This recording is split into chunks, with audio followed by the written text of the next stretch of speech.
All right, folks. So here we go. All right. So I'm still trying to figure out exactly how to get all this market stuff working for me. But one thing that I did notice is we look over here on the main display, we see that for options at the 600 strike price, that there was a lot of open interest, 13,000 as opposed to everything else. So next level to the top side would be 605 as far as calls, and then to the bottom side looks like there's not maybe a lot of support on the bottom side, maybe for a while. So maybe you have to look at different expirations. But this is for today's expiration, so 0 DTE. And then if we go over and we look at the actual chart here, this is one thing that I've been working on. I kind of got it back working on my charts, is this kind of volume distribution here. So on the 1 minute time frame, this distribution, this zero, says that pretty much throughout the length of this candle that there's more volume weighted to the bottom side. Same thing here, more volume weighted to the bottom side. And number 2 says there's more volume weighted to the top side, so that would be go short. This would be go to long. 2 would be to go short. 0 would be go long. 2 would be to go short. 0 would be to go long, which you see this was market open, so it didn't go long. It went down and it's tanking a little bit. And then if we look on what's actually happening with SPY, we see that we see when we're looking at the 600 for the strike price, 600 did actually hold up quite a bit here. And then when market opened, it fell below 600. So now we're dropping all the way down to 599. So let's see what's happening on the main display for 599. Well, 599 is pretty close. So yeah, I mean, it's got a ways to go. Yeah. Again, we're still trying to figure it all out. But if you look on the maybe like the 1 minute time frame, excuse me, not the 1 minute time frame, but even the 1 minute time frame here, it's not time to go long yet until we break this high here. But then if we look at the 5 minute time frame, we see that 5 minute time frame does not look good. It's not showing a sign that it's time to do a reversal. But we do have a daily, it's a daily low here. Whose daily low is that? Zoom all the way out. Back from January 23rd. January 23rd, a low there. But that was actually from 4 in the morning, so that was after hours. So that low might not be able to hold up because it was, I guess maybe Asia session or something. Maybe it will. Maybe it will. It's pushing up quite nice right now, but oh, and I did get another indicator together. This one here I put together over the weekend. So I think what I'm going to start doing is working on programming and that kind of thing during the week, and then on the weekends I will spend my time coming up with strategies. So the strategy that I came up with here is, I'll pull up the performance report. This is the strategy. I made it on January 25th. The performance report shows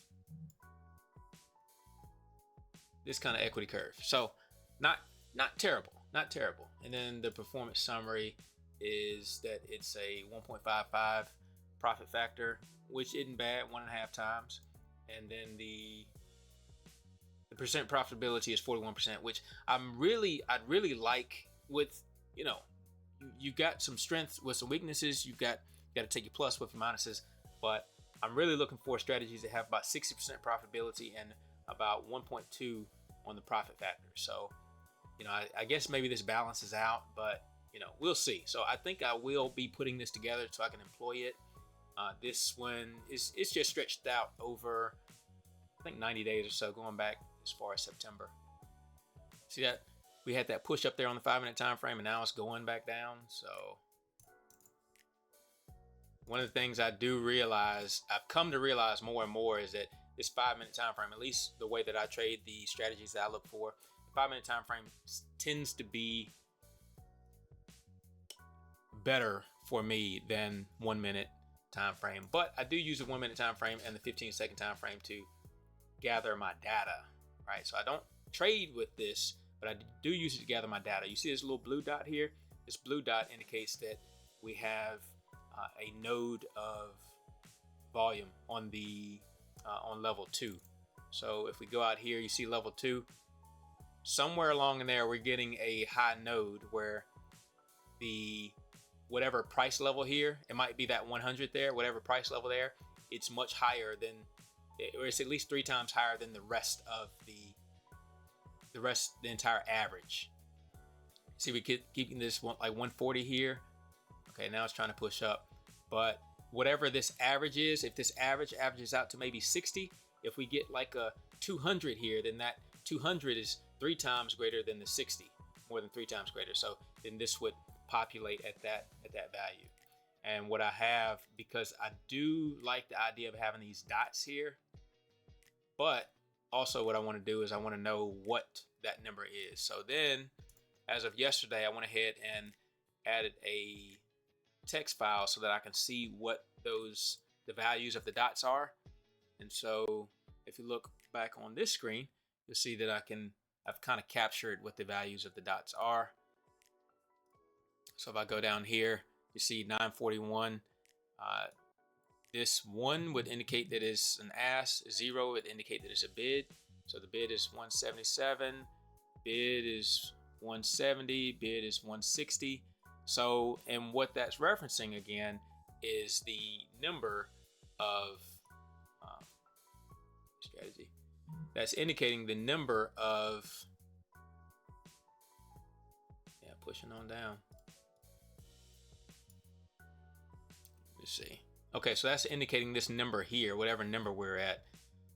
So again, it's continuing to try to push down. So essentially I'd be looking for that number to, instead of being 177 or something a bit larger, a bit more significant.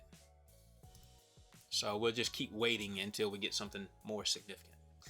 But anyway, I guess I'm off to the gym today, and I'll learn a little bit more about the Greeks of options, and that way I can employ that into my analysis techniques.